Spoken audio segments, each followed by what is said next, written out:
Welcome,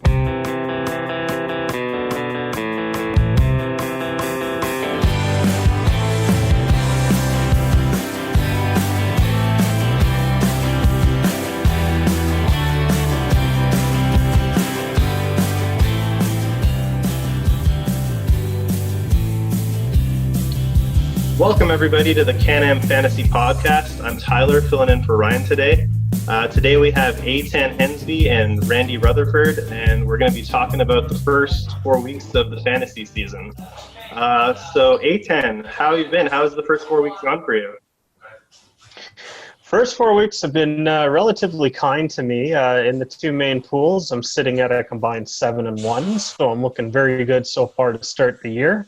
About to roll into this week 4-0 in the CANAM podcast pool against none other than two-time champ 0-4 Tyler. I think if I pull out a win this week, I think this could be the end of Tyler's season already by week 5. Wow, Aetan. Wow. Okay. Well, thanks for giving me some motivation for this week. I already had a lot since, as Aetan said, I am 0-4. But there's no worries here because I am the two-time champ. I didn't become the two-time champ by panicking, so I'm all good.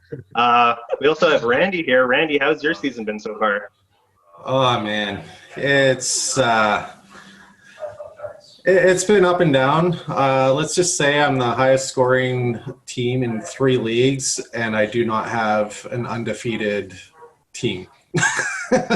So it's been positive for the most part with the teams, but I haven't been lucky in the wins department. And I'm just going to go to bat for you on this one. Last year in the league, I started 0-5 and ran it all the way to the championships. So, you know what? Even if Aetan kills you this week, which he probably will, you still have hope. Well, okay. Well, it's good to know that I have your guys' confidence. That's okay. I thrive under pressure, so I'm doing pretty good. So let's talk NFL here. It was a pretty crazy week this week. We had some issues with COVID, unfortunately. So the first bit of news came on Tuesday morning. It turns out players from the Titans did test positive. That turned into multiple players, and by the end of the week, we had 20 positive tests on the Tennessee Titans. So fortunately, the league did catch it very early, and they reworked the schedule to move the Titans-Steelers game over to week 8. Another game with the Steelers-Ravens got to move to week 7, and the Titans and Steelers got a bye. Now, that's an ideal scenario where everything's worked out early in the week and players have plenty of time to rearrange their lineups and adjust to it. But later in the week, on Saturday morning, we found out Cam Newton tested positive. So he was out of the lineup. Not only that, but all of a sudden, the Patriots matchup with the Chiefs on Sunday was delayed, and for a bit of time we didn't know if this was going to happen this week. This caused a lot of panic in leagues all over where people didn't know, will they have a game? And with a team like the Kansas City Chiefs, where a lot of people have players on that team, so what did leagues do, and what do you suggest leagues do moving forward? So Aetan, if you're in this situation again next week and all of a sudden a player on a Saturday morning test positive and we don't know if their team is going to play, what do we do? Yeah, it was kind of a unique situation this week with the game coming and being canceled for the Titans and that. And I think a good solution that I've heard around, which I actually like quite a bit, if these games are getting postponed and pushed till Mondays, or even there was talk of a game being on a Tuesday, and even then the game was a big question mark, the Chiefs and Patriots there. What I've seen suggested is I've seen people say play those players from those games, and what you do is you submit a list to your commissioner of players that you would replace one for one. So say you had a Chief player like Mahomes in there, and say you had a backup quarterback on your bench, we'll just say Wentz or something. You would say Wentz is my backup player. So what would happen is if the game actually got canceled on the Monday or the Tuesday, you wouldn't be stuck there with a 0-point performance from your player and automatically lose your week. It is a lot of work, which I'm sure Randy will allude to here, but it definitely is a system that I really like the idea of it, because no one wants to be losing their weeks because, they're unsure if a game is going to be played or not, and no one wants to also go through the headache of benching players like Patrick Mahomes for Carson Wentz, say, just in case, because they're worried that the game's not going to go. Then all of a sudden the game goes and you're benching, your best player that you spent high draft capital on. So I don't really like having to have that much interference, but with such a unique league and such a unique year, I think that there's a lot of value in this system. But I think Randy will counterpoint the other side of it, but I definitely like the idea of it. Right. So basically, yeah. And if I have a Patrick Mahomes or a player of that caliber, I don't want to be benching him. Like I'm trusting him to be playing every week except for his buys. So having extra buys on top of that is really gonna hurt my team. I get what you're saying here. Randy, you might not like that because a lot of commissioners already do a lot of work. So what do you think? What do you think commissioners who don't want to be too hands-on are going to feel about that kind of thing?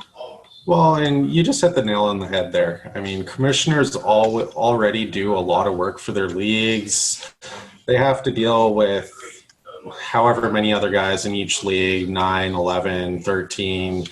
And let's be real here, a lot of fantasy players can be little whiny babies about certain things. So on top of everything else that you're doing on a weekly basis, you now have to deal with playing backups, manually inserting points, dealing with one guy saying, oh yeah, no, I put that player in, but I totally meant this other player and you didn't get my message because this player went off, kind of thing. And it's just a headache for commissioners who already do so much work for their leagues. That the counterpoint I've also seen is that a lot of leagues are just deciding, you know what, we're standing pat. If we were lucky this week, the Chiefs-Patriots game was probably about 99% as of Sunday morning before any game started, other than the Thursday nighter, of course. Whereas if another situation arises, we might only be 25% on Sunday morning. And what I've also seen as the counterpoint is, hey, you know what? We're in a gambling game. You have to shit or get off the pot. You either decide to gamble on your player playing that week, or you find an alternative. And I think that, to be clear, I think both options are fair. One Aetan alluded to is probably in the better spirit of competition, but I wouldn't fault commissioners at all for deciding that they just want to eliminate that extra work when they already do so much and decide that, nope, we're just keeping it as is, and if you get fucked, you get fucked. Right. Yeah, you guys both make some good points. So I'm in leagues where both scenarios played out. I'm actually in the commissioner in a league where I did tell all the people in our league that, you know what, you guys are on your own. If your players are not going to, if you're worried about your players not playing, then take them out of your lineups because I'm not putting them back in for you. So, I mean, that worked out for our league because I gave them lots of advance notice. Aetan and I are in a league where our commissioner was AWOL, and we were scrambling on Sunday morning to find out if we were going to do this or not. So what I would suggest for everybody is Aetan's point about having people have backup players where the commissioners can move them in, or Randy's point about let's see where the chips fall where they may. Both are good ideas. Both are great options, depending on what your league is. But the main key is if you're a commissioner of a league, you got to communicate that to your league right now. Like, because this is not going to be the first time this happens. It's a long season, and we're going to have more positive tests, unfortunately. I don't think that's avoidable. So get your ideas of what you want to do, and let your league know what you're going to do, and lay down the law. Say this is what we're doing, and we're going to be consistent with this moving forward. Because really, if you want to be a great commissioner, the main thing is consistency. You gotta make a rule and stick with it. You can't be flip-flopping based on situations, right? So my suggestion for everyone who's commissioning a league is to make a decision, A or B, and stick with it for the rest of the season. All right, and with that, I mean, let's move on to some more positive aspects of the fantasy season, guys. So let's talk about players. Let's not get too positive yet. We can move on to that later in the episode. First, I want to talk about what are the big injuries that have happened, because clearly we've seen a ton of injuries all season. Obviously, we had the waiver apocalypse show after week 2, which with some big names going down. And then just this past week, we had another couple big running backs go down. So Aetan, what's a major injury that affected your fantasy team, and how did you deal with that? Well, I mean, in the CANAM pool that we're in, I'm the proud owner of Christian McCaffrey, and it's never fun when you see the consensus first overall pick going into this year go down with an injury. The good news about him is, and the thing that I keep kind of counting my lucky stars, is he does have a timetable to return. So I am quite happy with that. It's kind of just can you sort of plug and play until that moment. And fortunately for me, and the fact that we're actually in a 10-person pool, not a 12, there was some decent depth that I was able to tackle on the waiver wire, and I was able to draft some decent depth. So I've been able to truck through it and deal with the injury, and it's never fun seeing your top dog go down, but in my other main pool, I have Barkley go down, and that hurts a heck of a lot more knowing that I won't be able to get him back. So I like the fact that Christian McCaffrey, I mean, if you look at it from basically what your goal in fantasy is, and that's to win a championship, if you look at the fact that Christian McCaffrey's not there for the first couple weeks, it doesn't really matter as long as you're able to stay afloat. I've been able to stay afloat, so as long as I make playoffs and he's healthy, I'm going to be very happy and ready to roll with him. So, it might feel bad right now if you have all these players that are hurt.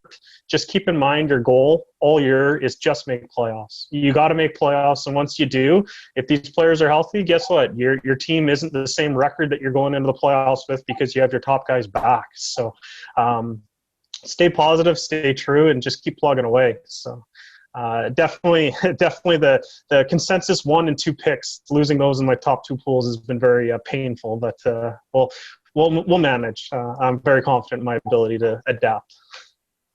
Right. I like that point, especially the talk about all you have to do is make playoffs, and that's what I'm telling myself in Can-Am with my team being 0-4. I know it's not a big deal because I know I'm going to come back and sneak into that 6th spot, and then you guys are all going to be worried about playing me this year in the playoffs. So I love that point, Aetan, because it gives me hope personally.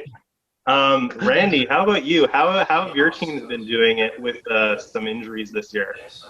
You know what? Up until this past week, I'd actually been pretty lucky, but just this past week, Aetan alluded to it. Chubb and Eckler, I had some shares across several leagues, and I won't lie, that hurt. I was in a few matchups that were close up until that happened, and I took L's on all those leagues.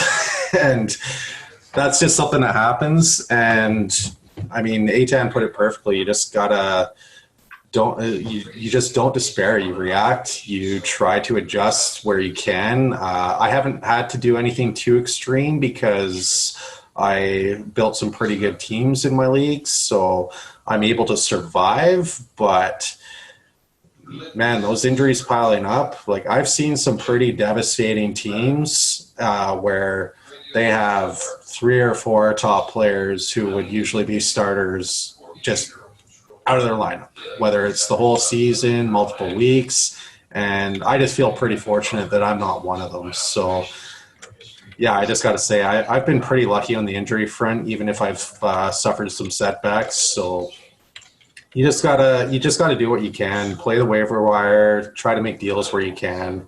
It's just the name of the game. Injuries are always present. It's just this year has seemed a lot worse than past years. So depth is important. Luck is definitely important. It's just that's fantasy football for you right there. Yeah, for sure. I agree with you, Randy. When you mentioned Chubb, I mean, yeah, you got to work the waiver wire, or you got to have those backup running backs. So I'm the lucky owner of Kareem Hunt in a couple leagues I'm in, and honestly, I hate to see players get injured, but there's always opportunity for other players to jump up and And as a Kareem Hunt owner, I'm all of a sudden looking at a great team because Kareem Hunt can now get those extra touches. So in any situation, there's always another guy that can fill in. So yeah, bringing back that positive aspect of things. Let's talk about who our fantasy MVPs are so far this season. Aetan, who's your fantasy MVP for this season?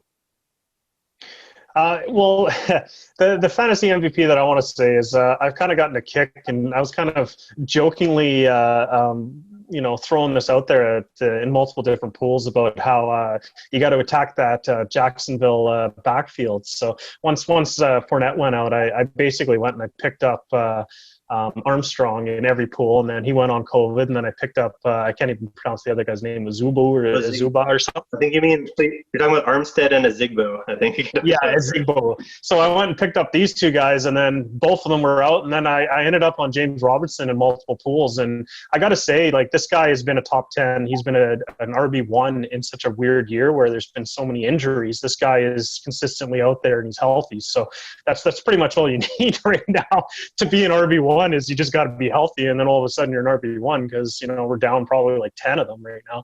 So I got to say, in multiple pools that I've actually gotten Robinson, I'm above 500. So I definitely think he's a huge reason for that. I've been very lucky with grabbing a player basically, either last round of a pool or off waivers, before season started. And just based on the value of where he's been given based on that, I got to say he's my MVP so far throughout my pools. I love the guy. I'm cheering for him big time. Yeah, I got to say, if you get an RB1 off of waivers or at the last couple of rounds of your draft, you're sailing. That's beautiful. Honestly, I would love to see that. RB1s are hard to come by. But that being said, I mean, that again, going back to these injuries, you're going to see guys who we weren't talking about at all during the draft season become RB1s, and that's the beauty of fantasy football. I hate bringing this up again, but my 0-4 team, I'm not too worried because I know at some point one of these RB1s is going to fall to me in the waiver wire. So everybody out there who's had a rough start, take solace. There's going to be some RB1s that come down the pipe. So look out for that because you never know who's going to win you the week. I remember one year I picked up this unknown third-string running back named David Johnson from the Arizona Cardinals. By the next year, he was the consensus fantasy #1 running back. So you never know when that's going to happen. Guys take advantage of their opportunities, and all of a sudden they become fantasy MVPs. So that's great. We'll see if James Robinson can continue that for sure. Randy, what about you? Who's your fantasy MVP for this season? Well, I have a different MVP. First, I just want to pile on to the James Robinson love. It's like this guy's an undrafted free agent who's come in and just been outstanding. Like he has broken undrafted free agent records that have stood for a long time. So love this guy. But that's not my guy. My guy is Josh Allen. I have him in several pools, and he has just been outstanding. He's the QB2 on the year, behind only Russell Wilson, and I mean, they're super close. Those guys are just lighting the league on fire. They're so good. And Josh Allen, I got him in the 7th or 8th round in redraft leagues, and for him putting up those types of numbers, for me, that's MVP level. You were able to spend your first 5-6 rounds loading up on running back, wide receiver, maybe a top tight end, and then you let guys like Mahomes and Lamar and Wilson, well, Wilson's a bad example, but Lamar, Wilson, Deshaun Watson, you let them go early to other people, and then there was Josh Allen sitting there, and you've got one of the best quarterbacks in the league for fantasy, and this otherwise loaded roster. Needless to say, the leagues I have him in are my best leagues.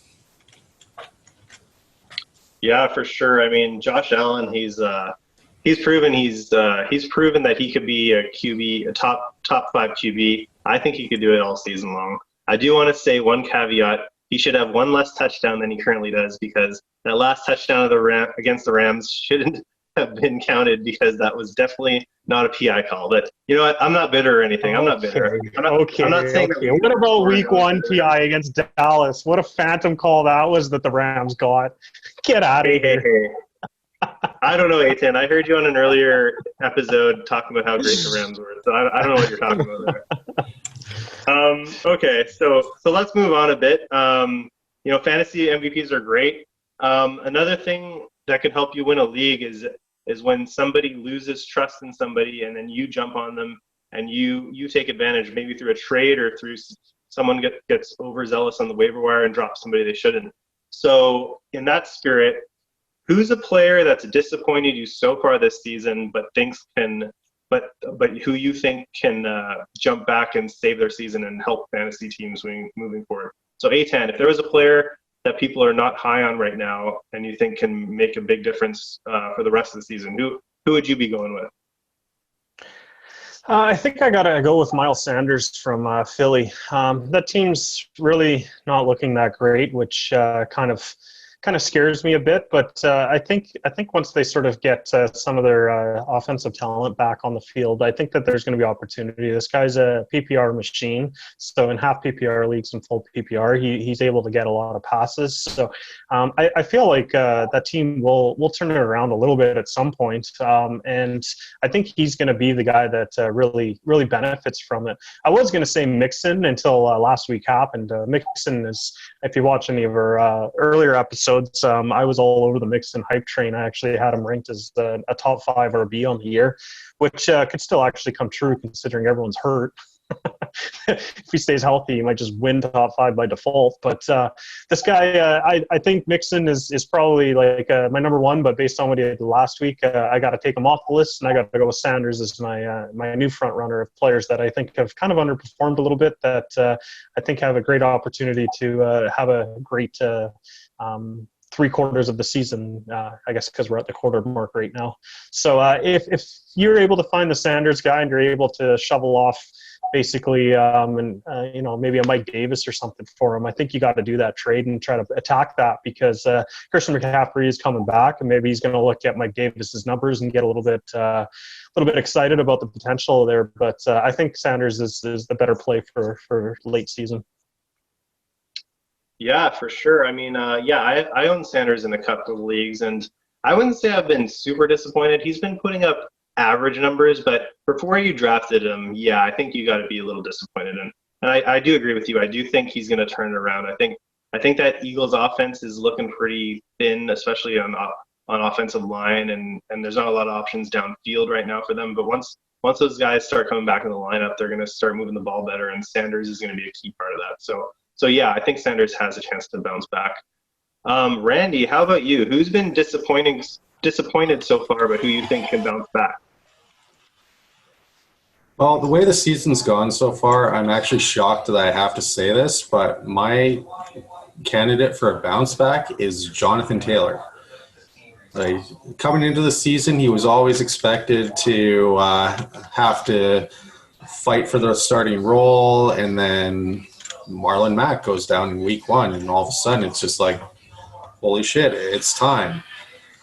Well, that hasn't exactly panned out. He's been splitting carries with Jordan Wilkins and Nyheim Hines. He's not finding the holes very well. He's been being criticized for his vision, but if you go back to his college days in Wisconsin, like, one thing everyone's said about him, once he gets into the groove of a game, he can just take over a game.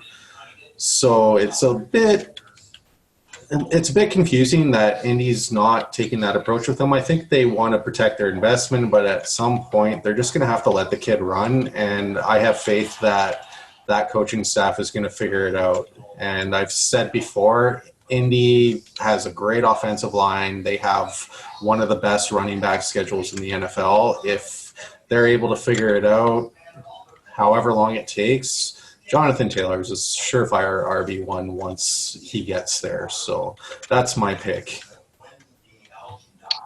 Right. And an episode of the CANAM podcast wouldn't be complete if we don't talk about the inevitable comparison of Jonathan Taylor to CEH. So right now, Randy's probably thinking CEH may have taken a lead in this one, but as Randy said, Jonathan Taylor has all the tools to come back. So we'll be keeping an eye on that all year in the podcast. And I'm sure once Ryan's back, he'll be plugging CEH pretty hard. What about some other players who've disappointed? Randy, are there any maybe say tight ends that you want to talk about? Oh, I want to talk about one tight end, and I feel forced on this issue just because I have such heavy investment in him, and I am being stubborn. But I'm planting my flag on this. Evan Engram. He has had a pretty miserable start by all accounts. He has 130 yards with no touchdowns and a pretty poor catch rate. But the signs are there. For one, it's week 5 and he's healthy. That's something new for him. 2, he's still like a very athletic, high-profile tight end. We're not that far removed from the fact when he was a consensus top 5 guy if he was healthy. And the other thing is his target share is there. He has 30 targets through 4 games. That's 7.5 a game. And the Giants' schedule was always known as just brutal for the first 4 games, and then it was going to soften up after that. So I'm just choosing to believe in the talent, the fact that the schedule gets better, and that he'll start putting up better numbers as the season goes. I think if you have him, which I do in many places, he is definitely worth a hold, and you might reap the benefits of holding on rather than just rage dropping him. Okay, Randy, that's a pretty bold statement. I wonder if there's somebody who's a fan of another NFC East opponent of the Giants that doesn't agree with you. Aetan, what do you think about that? Okay, well, here's the thing. We were talking last week whether or not Ingram was even worth keeping anymore, and I was on the fence and said, give this guy one more game. Well, he got one more game, and I'm on full-blown drop mode. Basically, every single tight end that we mentioned last week, even Eric Ebron, who didn't play, probably gave you a better result than Ingram would have based on what we saw last week. So, you know what, this guy, I don't know why you want to keep going down the well of Evan Ingram, and, you know, you're just going to get burned week after week. This is O.J. Howard 2.0 this year compared to last year when O.J. Howard was the consensus 5th or 6th tight end off the board, and then by weeks 5, 6, he was on waiver wires everywhere. Here's Ingram's chance. He's going to be yeah, there you go. He dropped him. Here's Ingram's chance to be on the waiver wire. If you were listening to last week, you definitely wanted to go with Mo Ali Cox, Eric Ebron. I'm even going to tip my hat to Ebron, even though I just completely puked all over that idea last weekend.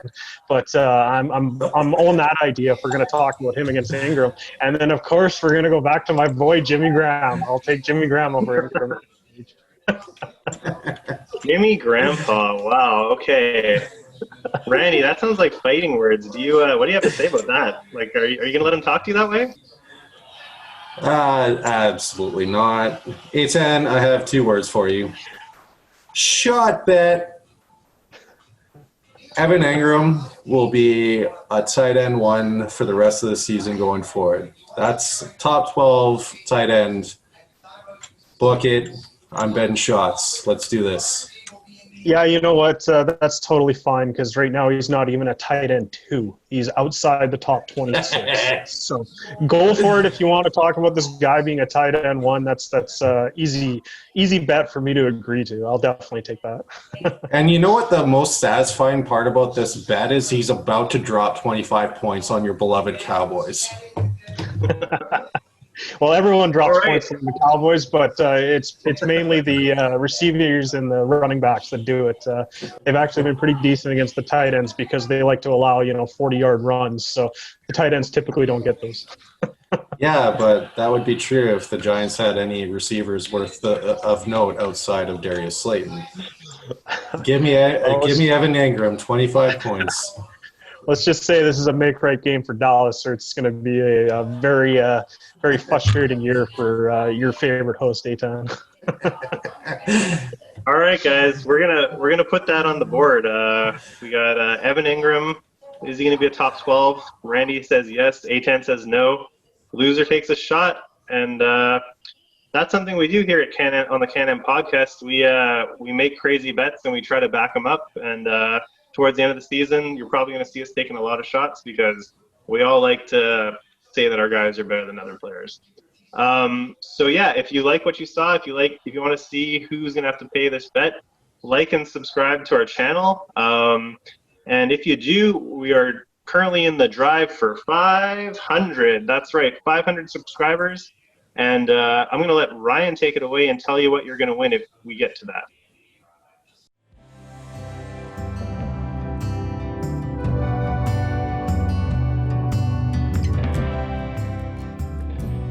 Join us in our drive for 500 subscribers, and you could win a signed Amari Cooper jersey.